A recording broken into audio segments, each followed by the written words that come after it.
CM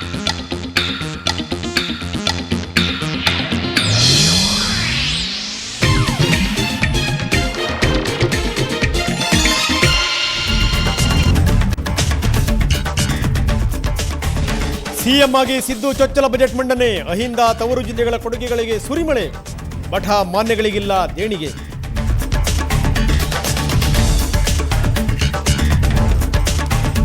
ಬದಲಾವಣೆ ಆಗಲ್ಲ watt. ಸ್ವಲ್ಪ ತಗ್ಗಲಿದೆ ಡೀಸೆಲ್ ರೇಟ್. ಅಬಕಾರಿ ಸುಂಕ ಶೇಕಡ 40ಕ್ಕೆ ಹೈಕ್. ಮದ್ಯಪ್ರಿಯರಿಗೆ ಬೆಲೆ ಏರಿಕೆ ಎಫೆಕ್ಟ್.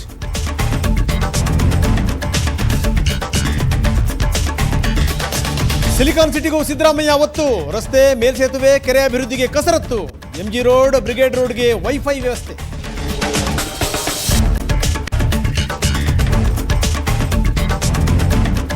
ಸಿದ್ದು ಬಜೆಟ್ಗೆ ವಿಪಕ್ಷಗಳ ಅಸಮಾಧಾನ. ಬಿಜೆಪಿ ಸರ್ಕಾರದ ಯೋಜನೆ ಕೈಬಿಟ್ಟಿದ್ದಕ್ಕೆ ಯಡಿಯೂರಪ್ಪ ಕಿಡಿಕಿಡಿ. ಹೊಸದೇನೂ ಇಲ್ಲ ಅಂತ ಕುಮಾರಸ್ವಾಮಿ ಸಿಡಿಮಿಡಿ.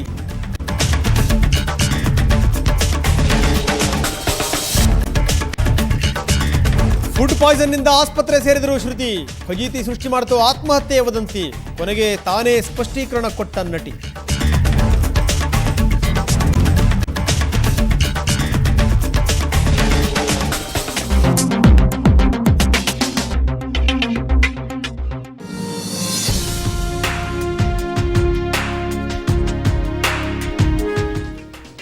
ನಮಸ್ಕಾರ. ನ್ಯೂಸ್ ಅವರಿಗೆ ತಮ್ಮೆಲ್ಲರಿಗೂ ಕೂಡ ಆಧಾರದ ಸ್ವಾಗತ. ನಾನು ರಂಗನಾಥ್ ಭಾರದ್ವಾಜ್. ಇವತ್ತು ಸಿದ್ದರಾಮಯ್ಯ ಬಜೆಟ್ ಅನ್ನು ಮಂಡಿಸಿದರು. ನಿಜಕ್ಕೂ ಒಂದು ಚುನಾವಣೆಯನ್ನು ಮುಂದಿಟ್ಟುಕೊಂಡು ಎಷ್ಟರ ಮಟ್ಟಿಗೆ ಒಂದು ಅದ್ಭುತವಾದಂಥ ಬಜೆಟ್ ಅನ್ನು ಕೊಡಬಹುದು ಅದನ್ನು ತುಂಬ ಚೆನ್ನಾಗಿ ಕೊಟ್ಟಿದ್ದಾರೆ ಸಿದ್ದರಾಮಯ್ಯನವರು. ಬಹಳ ತುಂಬ ಸ್ಪಷ್ಟವಾಗಿ ಗೋಚರ ಆಗುತ್ತೆ ಇದು ಪಕ್ಕಾ ಎಲೆಕ್ಷನ್ ಓರಿಯೆಂಟೆಡ್ ಬಜೆಟ್ ಅನ್ನುವಂಥದ್ದು. ಜೊತೆಗೆ ಯಾವ್ಯಾವ ಮತಗಳನ್ನು ಹೇಗೆ ಪಡೆಯಬೇಕು, ಯಾರ್ಯಾರ ಮನವೊಲಿಸಬೇಕು, ಇದೆಲ್ಲದೂ ಕೂಡ ತುಂಬ ಅದ್ಭುತವಾಗಿ ಬಂದಿರುವಂಥದ್ದು. ಇದಕ್ಕೆ ಸಂಬಂಧಪಟ್ಟಾಗ ತಜ್ಞರಿದ್ದಾರೆ, ಅವ್ರ ಜೊತೆ ನಾವು ಚರ್ಚೆ ಮಾಡೋಣ. ನಮ್ಮ ಜೊತೆಗಿದ್ದಾರೆ ಬಸವರಾಜ ರಾರೆಡ್ಡಿ ಅವರು, ಮಾಜಿ ಸಚಿವರು, ಕಾಂಗ್ರೆಸ್ನ ಹಿರಿಯ ಮುಖಂಡರು. ರಾರೆಡ್ಡಿ ಅವರ ಕಾರ್ಯಕ್ರಮಕ್ಕೆ ತಮಗೆ ಸ್ವಾಗತ. ನಮಸ್ಕಾರ.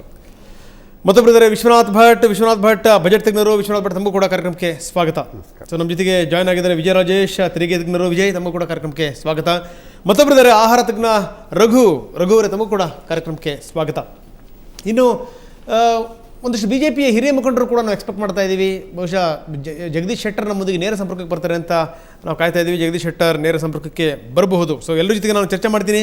ಆದರೆ ಅದಕ್ಕಿಂತ ಮೊದಲು ಒಂದಷ್ಟು ವಿವರಗಳನ್ನು ಕೊಡಲೇಬೇಕು. ಸಿಎಂ ಸಿದ್ದರಾಮಯ್ಯ ರಾಜ್ಯದ ಸಿಎಂ ಆಗಿ ತಮ್ಮ ಮೊದಲ ಬಜೆಟನ್ನು ಮಂಡಿಸಿದ್ದಾರೆ. ಇದು ಬಜೆಟ್ ಅನ್ನುವಂಥದ್ದು ಸಿದ್ದರಾಮಯ್ಯನವರಿಗೆ ಹೊಸದೇನೂ ಅಲ್ಲ. ಹಿಂದೂ ಕೂಡ ಹಲವಾರು ಬಾರಿ ಅವರು ಬಜೆಟನ್ನು ಮಂಡಿಸಿರುವಂಥವರೇ. ನಾನು ಆರಂಭದಲ್ಲಿ ಮಾತನ್ನು ಹೇಳಿದೆ, ಯಾವ ರೀತಿ ಬಜೆಟನ್ನು ಕೊಡಬೇಕು ಚುನಾವಣೆಯನ್ನು ಮುಂದಿಟ್ಕೊಂಡು ಅನ್ನಲಿಕ್ಕೆ ಹೇಳು ಮಾಡಿಸಿದಂಥ ಬಜೆಟ್ ಇವತ್ತು ಸಿದ್ದರಾಮಯ್ಯನವ್ರದ್ದು. ಒಂದು ಲೆಕ್ಕದಲ್ಲಿ vote bank oriented budget, election oriented budget ಅಂತ ಹೇಳಲೇಬೇಕು. ಕೆಲವೊಂದು ಕಡೆಗೆ ಹಿಂದೆ ಏನು ಬಿ ಜೆ ಪಿ ಸರ್ಕಾರ ಘೋಷಣೆ ಮಾಡಿತ್ತು ಅದರಲ್ಲಿ ಒಂದಷ್ಟು ಅನುದಾನವನ್ನು ಕಡಿಮೆ ಮಾಡಿದ್ದಾರೆ, ಇನ್ನು ಕೆಲವೊಂದನ್ನು ನಿಲ್ಲಿಸಿದ್ದಾರೆ, ಇನ್ನು ಕೆಲವೊಂದನ್ನು ಹೊಸದಾಗಿ ಆ್ಯಡ್ ಮಾಡಿದ್ದಾರೆ. ಸೊ ಇದೆಲ್ಲದರ ಜೊತೆಗೆ ಸುಳ್ಳುಗಳನ್ನು ಬಹಳ ಅದ್ಭುತವಾಗಿ ಹೇಳಿದ್ದಾರೆ. ಅದು ಸುಳ್ಳು ಅಂತ ಜನಗಳಿಗೆ ಗೊತ್ತಾಗಲೇಬಾರದು, ಒಂಥರ ಶುಗರ್ ಕೋಟೆಡ್ ರೀತಿಯಲ್ಲಿ ಇವರು ಮಂಡಿಸಿರುವಂಥದ್ದು ಕೂಡ ಇಲ್ಲ ಒಂದು ಲೆಕ್ಕದಲ್ಲಿ ವಿಶೇಷ. ಇದೆಲ್ಲದರ ಜೊತೆಗೆ ಕರ ಸಮಾಧಾನ ಕೂಡ ಇಲ್ಲಿ ಸಮಾಧಾನ ತರುವಂಥ ಸಂಗತಿನೇ. ಇನ್ನು ಟ್ಯಾಕ್ಸ್ ಇವೇಟರ್ ಲೆಕ್ಕದಲ್ಲಿ ತರ್ತೀವಿ ಅನ್ನುವಂಥ ಮಾತೇನಿದೆ ಸಿದ್ದರಾಮಯ್ಯನವ್ರದ್ದು, ಅದು ಕೂಡ ಮೆಚ್ಚಬೇಕಾದಂಥದ್ದೇ. ಯಾಕಂದರೆ ನಿಜವಾದಂಥ ಟ್ರೇಡರ್ಸ್ ಏನಿದ್ದಾರೆ, ಜೆನ್ಯೂನ್ ಟ್ರೇಡರ್ಸ್ ಏನಿದ್ದಾರೆ, ಅವರಿಗೆ ಖಂಡಿತವಾಗಲೂ ಇದರಿಂದ ಹೆಲ್ಪ್ ಆಗುತ್ತೆ ಅನ್ನುವಂಥದ್ದು. ಡೀಸೆಲ್ ಮೇಲೆ 1% ಏನು ಸೆಸ್ಸನ್ನು ಕಡಿಮೆ ಮಾಡಿರುವಂಥದ್ದು, ಇದು 70ರಿಂದ 80 ಪೈಸೆ ಪ್ರತಿ ಲೀಟರ್ಗೆ ಕಡಿಮೆ ಆಗುತ್ತೆ. ಒಂದು ಲೆಕ್ಕದಲ್ಲಿ ರಾಜ್ಯದವರಿಗೆ ಒಳ್ಳೆಯದಾಗುತ್ತೆ. ಇನ್ನೊಂದೇನು ಅಂತಂದರೆ ಈ ಬಾರ್ಡರ್ನಲ್ಲಿ ಇರುವಂಥದ್ದು ಏನಿದೆ ಅಲ್ಲಿ ಟ್ರೇಡ್ ಜಾಸ್ತಿ ಆಗ್ಬೋದು ಅನ್ನುವಂಥದ್ದು ಕೂಡ ಇಲ್ಲಿ ಸೇರಿರುವಂಥ ಸಂಗತಿ. ಸೊ ಹಲವಾರು ಪ್ರಮುಖ ಅಂಶಗಳಿವೆ, ಇದಕ್ಕೆ ಸಂಬಂಧಪಟ್ಟಾಗೆ ನಾವು ಚರ್ಚೆ ಮಾಡೋಣ. ಆದರೆ ಒಂದು ಮಾತು ನಿಜ, ಸಿದ್ದರಾಮಯ್ಯನವರು ಒಳ್ಳೆಯ ಬಜೆಟನ್ನು ಕೊಟ್ಟಿದ್ದಾರೆ. ಎಲ್ಲರನ್ನೂ ಕೂಡ ಸಮಾಧಾನ ಮಾಡುವಂಥ ಬಜೆಟ್ ಇದೆ. ಆದರೆ ಕೆಲವರಿಗೆ ಅಸಮಾಧಾನ ಅನ್ನುವಂಥದ್ದು ಸಹಜವಾಗಿ ಬರುತ್ತೆ ಅಂತ ಒಂದು ಬಜೆಟ್ ಇದು. ಅವರ ಅಗತ್ಯಗಳ ಪೂರೈಕೆ ನಮ್ಮ ಸರ್ಕಾರದ ಜವಾಬ್ದಾರಿ. ರಾಜ್ಯದ ಜನತೆಯ ಬಯಕೆಗಳು ಸಹ ಬಹಳ ಹೆಚ್ಚೇನಿಲ್ಲ. ತಮ್ಮ ಸ್ವಂತದ್ದು ಎನಿಸಿಕೊಳ್ಳುವ ಒಂದು ನಿವೇಶನ, ತಲೆಯ ಮೇಲೊಂದು ಸೂರು, ಕುಡಿಯಲು ಸ್ವಚ್ಛ ನೀರು, ಮಾರುಕಟ್ಟೆ ಸಂಪರ್ಕಿಸಲು ಉತ್ತಮ ರಸ್ತೆಗಳು, ಮನೆ ಬೆಳಗಲು ವಿದ್ಯುತ್ತು, ಆರೋಗ್ಯ ರಕ್ಷಣೆಯ ಕನಿಷ್ಠ ಸವಲತ್ತುಗಳು, ತಮ್ಮ ಮಕ್ಕಳ ಉತ್ತಮ ಬದುಕಿಗೆ ಪರೀಕ್ಷೆಯಿಂದ ಕಾಯ್ದರು.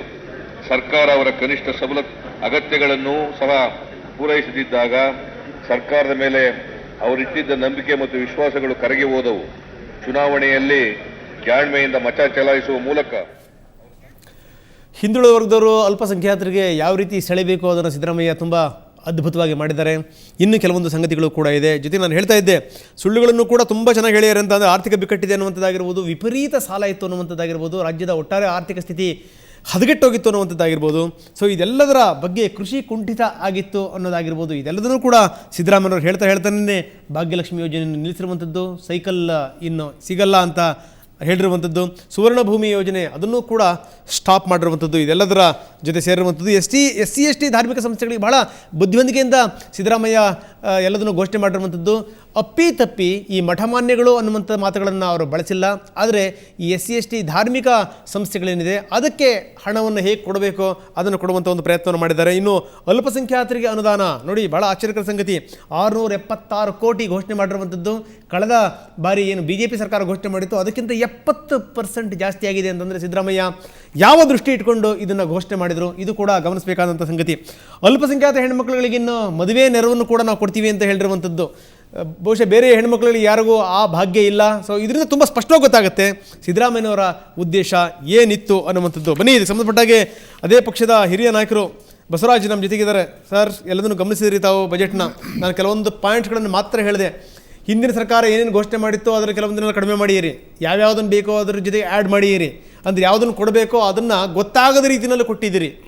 ಅಂತೂ ನಾನು ಆರಂಭದಲ್ಲಿ ಹೇಳಿದೆ, ಇದನ್ನು ಒಪ್ತಿರೋ ಬಿಡ್ತಿರೋ ಗೊತ್ತಿಲ್ಲ, ಇದು ಪಕ್ಕಾ ಚುನಾವಣಾ ಓರಿಯೆಂಟೆಡ್, ಎಲೆಕ್ಷನ್ ಓರಿಯೆಂಟೆಡ್ ಬಜೆಟ್ ಅನ್ನುವಂಥದ್ದು. ಬಸವರಾಜ್, ತಾವೇನಂತೀರಿ? ದಯವಿಟ್ಟು ಕ್ಷಮಿಸಿ, ಈ ಮಾತನ್ನು ತಾವೇನು ಹೇಳ್ತಾ ಇದ್ರಿ, ಇಲೆಕ್ಷನ್ ಬಜೆಟ್ ಅಲ್ಲ ಇದು. ಇಲೆಕ್ಷನ್ ಬಜೆಟ್ಗೂ ಇದಕ್ಕೂ ಸಂಬಂಧ ಏನು ಹೇಳಿ ನೋಡೋಣ. ಆಮೇಲೆ ಇದು ಪರಿಪೂರ್ಣ ಬಜೆಟ್ನು ಕೂಡ ಅಲ್ಲ. 8 ತಿಂಗಳಿಗೋಸ್ಕರ ಮಾಡಿರುವಂಥದ್ದು. Please understand. ಓಕೆ. ಫೆಬ್ರವರಿ 8ನೇ ತಾರೀಕಿನ ದಿವಸ ಜಗದೀಶ್ ಶೆಟ್ಟರ್ ಅವರ ಸರ್ಕಾರ ಪರಿಪೂರ್ಣವಾದಂಥ ಬಜೆಟನ್ನು ಮಂಡನೆ ಮಾಡಿತು. ಹೌದು. ಜುಲೈ 31ರೊಳಗೆ ಲೇಖನದಾನ ತೆಗೆದುಕೊಂಡಿದೆ. ಅದರ ಮುಂದೆ ಅಂದರೆ ಪೂರ್ತಿ ವರ್ಷಕ್ಕೆ ಕೊಟ್ಟಿದ್ದಾರೆ ಅವರು ಬಜೆಟನ್ನು. ಈಗ ನಮಗೆ ಹೊಸ ಸರ್ಕಾರ ಬಂದಿದೆ, ಚುನಾವಣೆ ಆಗಿ ಬಂದ ಮೇಲೆ ಅನಿವಾರ್ಯತೆ ಇರ್ತದೆ. ಈ ಸರ್ಕಾರಕ್ಕೆ ಕೆಲವು ಬದಲಾವಣೆಯನ್ನು ಮಾಡ್ಕೋಬೇಕಾಗ್ತದೆ. ನಾವು ಮಾತು ಕೊಟ್ಟಿರ್ತೀವಿ, ಚುನಾವಣೆ ಪ್ರಣಾಳಿಕೆಯಲ್ಲಿ ಆ ಮಾತನ್ನು ಹೇಳಿರ್ತೇವೆ. ಹೀಗಾಗಿ ಅದನ್ನು ಬದಲಾವಣೆ ಮಾಡಿ ಇದು ಪರಿಷ್ಕೃತವಾದಂಥ ರಿವೈಸ್ಡ್ ಬಜೆಟ್ ಇದು. ಇದರಲ್ಲಿ ಏನು ಹೆಚ್ಚು ಬದಲಾವಣೆ ಮಾಡಲಿಕ್ಕೆ ಭಾಳಷ್ಟು ನಿರೀಕ್ಷೆ ಏನು ಮಾಡ್ತಾ ಇದ್ದಾರೆ ಸಾಧ್ಯವಿಲ್ಲ. ಅಲ್ಲ, ಈಗ ಹಿಂದಿನ ಸರ್ಕಾರ ಲೇಖಾನುದಾನ ಮಂಡಿಸಿತ್ತು, ಕೊಡುವಂಥ ಅಗತ್ಯ ಇರಲಿಲ್ಲ, ಇಲ್ಲಿ 8 ತಿಂಗಳಿಗೋಸ್ಕರ ಬಜೆಟ್ ಅಗತ್ಯ ಇರಲಿಲ್ಲ ಅಂದಾದ್ಮೇಲೆ ಇಷ್ಟೊಂದು ಸುದೀರ್ಘವಾದಂಥ ಒಂದಿಷ್ಟು ಬದಲಾವಣೆ ಮಾಡಿರುವಂಥದ್ದು ನಾನು ಹೇಳ್ತಾ ಇರೋದು ನೋಡಿ. ಹೋದ ಸರ್ಕಾರ ತಂದೆ ಆದಂಥ ಆದ್ಯತೆಗಳನ್ನು ಕೊಟ್ಟಿರ್ತದೆ. ಅದನ್ನು ಬದಲಾವಣೆ ಮಾಡಬಾರ್ದು ಅಂತ ಏನು ಯಾವಲ್ಲಿ ಹೇಳಿಲ್ಲ. ಸಂವಿಧಾನದಲ್ಲಿ ಯಾವಾಗೂ ಬದಲಾವಣೆ ಮಾಡ್ಕೋಬೋದು. ಹೀಗಾಗಿ ಹೊಸ ಸರ್ಕಾರ ತನ್ನ ಆದ್ಯತೆಗಳನ್ನು ಗುರುತಿಸಿ ಯಾವ್ಯಾವ ಜನಾಂಗಕ್ಕೆ ಯಾವ್ಯಾವ ಏರಿಯಾದಲ್ಲಿ ಹೆಚ್ಚು ಹಣ ಕೊಡಬೇಕು ಅನ್ನೋದನ್ನು ತೀರ್ಮಾನ ಮಾಡ್ತದೆ. ಅದರಂತೆ ಒಳ್ಳೆಯ ಬಜೆಟನ್ನು, ಪರಿಷ್ಕೃತವಾದಂಥ ಬಜೆಟ್ ಕೊಟ್ಟಿದ್ದಾರೆ. ಇದು ಖಂಡಿತ ಚುನಾವಣೆ ಬಜೆಟ್ ಅಲ್ಲ, ಚುನಾವಣೆಗೂ ಇದಕ್ಕೂ ಸಂಬಂಧ ಇಲ್ಲ. ಆದರೂ ಒಂದನ್ನು ನಾವು ಅರ್ಥ ಮಾಡ್ಕೋಬೇಕು. ಜಗದೀಶ್ ಶೆಟ್ಟರ್ ಅವರು ಫೆಬ್ರವರಿ 8, 2013 ಕೊಟ್ಟಾಗ plan and non plan expenditure ಅಂದರೆ ಯೋಜನೆ ಮತ್ತು ಯೋಜನೇತರ ವೆಚ್ಚದಲ್ಲಿ 1,17,005 ಕೋಟಿಯನ್ನು ಕೊಟ್ಟಿದ್ದರು. ಅದರಲ್ಲಿ ಪ್ಲ್ಯಾನ್ ಎಕ್ಸ್ಪೆಂಡಿಚರು ಮತ್ತು ನಾನ್ ಪ್ಲ್ಯಾನ್ ಎಕ್ಸ್ಪೆಂಡಿಚರ್ ಸೇರಿತ್ತು. ಸುಮಾರು 46,500 ಕೋಟಿ ಕೊಟ್ಟಿದ್ದರು ಅವರು, ಯಾರು ಜಗದೀಶ್ ಶೆಟ್ಟರ್ ಅವರು. ಈ ಸಾರಿ ಸಿದ್ದರಾಮಯ್ಯನವರು ಪ್ಲ್ಯಾನ್ ಎಕ್ಸ್ಪೆಂಡಿಚರ್ನ 48,681 ಕೋಟಿ ಮಾಡಿದ್ದಾರೆ. 48,681 crores. ಇದು ಬಹಳ ಮುಖ್ಯ, ಪ್ಲ್ಯಾನ್ ಎಕ್ಸ್ಪೆಂಡಿಚರು. ಯಾಕಂದರೆ ಪ್ಲ್ಯಾನ್ ಎಕ್ಸ್ಪೆಂಡಿಚರ್ ಅಂದರೆ ಅಭಿವೃದ್ಧಿಗೆ ಸಂಬಂಧಿಸಿದ್ದು. ನಾನ್ ಪ್ಲ್ಯಾನ್ ಎಕ್ಸ್ಪೆಂಡಿಚರಲ್ಲಿ ನಿಮ್ಮ ಸ್ಯಾಲ್ರಿ, ಸಬ್ಸಿಡಿ, ಪೆನ್ಷನ್ ಇವೆಲ್ಲ ಹೋಗ್ತದೆ. ಒಟ್ಟಾರೆ plan and non plan expenditure ಈ ವರ್ಷ ಈ ಕೊಟ್ಟಿರೋದನ್ನು ರಿವೈಸ್ಡ್ ಇದರಲ್ಲಿ 1,21,000 ಕೋಟಿ ಮಾಡಿದ್ದಾರೆ. 1,21,000 ಕೋಟಿ. ಮತ್ತು ಪ್ಲ್ಯಾನ್ನಲ್ಲಿ ಹೆಚ್ಚು ಹಣ ಕೊಟ್ಟಿರೋದ್ರಿಂದ ಇದು ಒಂದು ಅಭಿವೃದ್ಧಿ ಪೂರ್ವಕವಾದಂಥ ಬಜೆಟ್ ಇದೆ ಮತ್ತು ಅಭಿವೃದ್ಧಿಗೆ ಹೆಚ್ಚು ಒತ್ತನ್ನು ಕೊಟ್ಟಿದ್ದಾರೆ. ಮತ್ತು ಅದರ ಜೊತೆಗೆ ನೀರಾವರಿಗೆ, ಅಗ್ರಿಕಲ್ಚರ್ಗೆ, ವ್ಯವಸಾಯಕ್ಕೆ ಹೆಚ್ಚು ಹಣ ಕೊಟ್ಟಿದ್ದಾರೆ. ನೋಡಿ, ಜಗದೀಶ್ ಶೆಟ್ಟರ್ ಅವರು ಕೊಟ್ಟಂಥ ಬಜೆಟ್ ಇದು ಫೆಬ್ರವರಿ 8. ಇದರಲ್ಲಿ ಮತ್ತು ಇದರಲ್ಲಿ ಎಷ್ಟು ಡಿಫ್ರೆನ್ಸ್ ಇದೆ ಅಂದರೆ, ಉದಾಹರಣೆಗೆ ಪ್ಲ್ಯಾನ್ ಲೇಔಟ್, ನಾನು ಮಾತಾಡ್ತಾ ಇರೋದು ಪ್ಲ್ಯಾನ್ ಲೇಔಟ್ ಅಂದರೆ ಯೋಜನಾ ವೆಚ್ಚ, ಇದು ಬಹಳ ಮುಖ್ಯ. ಇರಿಗೇಷನ್ನಲ್ಲಿ ಯೋಜನಾ ವೆಚ್ಚದಲ್ಲಿ ಜಗದೀಶ್ ಶೆಟ್ಟರ್ ಅವ್ರ ಸರ್ಕಾರ 8,430 ಕೋಟಿ ಕೊಟ್ಟಿದ್ರೆ, ಈ ಹೊಸ ಸರ್ಕಾರ 8,856 ಕೋಟಿ ಕೊಟ್ಟಿದೆ. ಅಂದರೆ 400 ಅಲ್ಲ, ಯಾವುದನ್ನು ಸೇರಿಸಿ ಹೇಳ್ತಾ ಇದ್ದೀರಿ? 4,400 2013-14 ಸರ್ ಇಲ್ಲಿ ಅಲ್ಲ ಬಸವರಾಜ್ ನಾನು ಹೇಳ್ತಿರೋದು ಶೆಟ್ಟರ್ ಸರ್ಕಾರ 4,402 ಕೋಟಿ ಕೊಟ್ಟಿತ್ತು, ಇದು ಕಡಿಮೆ ಆಗಿದೆ. 4,378 ಕೋಟಿ ಕೊಟ್ಟಿರಿ ನೀವು ಕೃಷಿ ಮತ್ತು ತೋಟಗಾರಿಕೆಗೆ.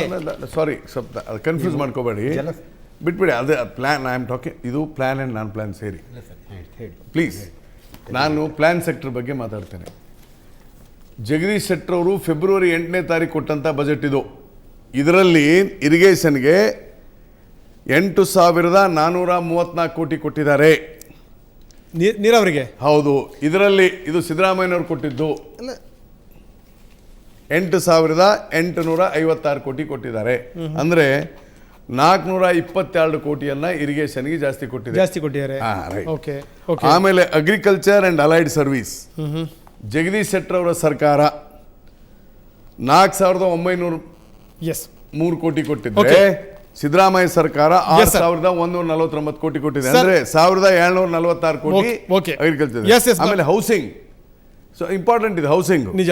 ಹೌಸಿಂಗ್ ಅಲ್ಲಿ ಜಗದೀಶ್ ಶೆಟ್ಟರ್ ಸರ್ಕಾರ 885 ಕೋಟಿ ಕೊಟ್ಟಿದ್ರೆ, ಇವರು 1,114 ಕೋಟಿ ಕೊಟ್ಟಿದ್ದಾರೆ. ಅಂದ್ರೆ 769. ಇಲ್ಲ ಬಸವರಾಜ್, ನಾನು ಸಾರಿ ಫಾರ್ ಇಂಟರಪ್ಷನ್. ಏನು ಅಂತ ಕೆಲವೊಂದು ಗೊಂದಲಗಳು ಕೂಡ ಇದೆ ಕೆಲವೊಂದಿಲ್ಲ. ಯಾಕಂದ್ರೆ ಅಂಕಿಅಂಶಗಳ ವಿಚಾರ ಅಲ್ಲ, ನಾನು ಹೇಳ್ತಿರೋದು ಇಲ್ಲಿ ನನ್ನಲ್ಲೂ ಕೂಡ ಕೆಲವೊಂದು ಅಂಕಿಅಂಶಗಳಿದೆ. ಕೃಷಿ, ಇಂಧನ, ನಗರಾಭಿವೃದ್ಧಿ ಮತ್ತು ನೀರಾವರಿನಲ್ಲಿ ಒಂದು ಸ್ವಲ್ಪ ನೀವು ಜಾಸ್ತಿ ಕೊಟ್ಟಿರಿ. ನೀವು ಒಂದು ಅದನ್ನು ಬಿಟ್ಟರೆ ಇನ್ನು ಉಳಿದಿದ್ದು ನೀವು ಜಾಸ್ತಿ ಕೊಟ್ಟಿರುವಂಥದ್ದು ಯಾವುದು ಅಂತಂದರೆ ಪಶುಸಂಗೋಪನೆ, ಗ್ರಾಮೀಣಾಭಿವೃದ್ಧಿ, ಸಮಾಜ ಕಲ್ಯಾಣ ಮತ್ತು ನೀರಾವರಿ ಅಷ್ಟು ಮಾತ್ರ. ನಾನು ಬರ್ತೀನಿ ಇದಕ್ಕೆ ಸಂಬಂಧಪಟ್ಟ ಇನ್ನಷ್ಟು ನಾನು ಚರ್ಚೆ ಮಾಡ್ತೀನಿ ನಿಮ್ಮ ಹತ್ರ.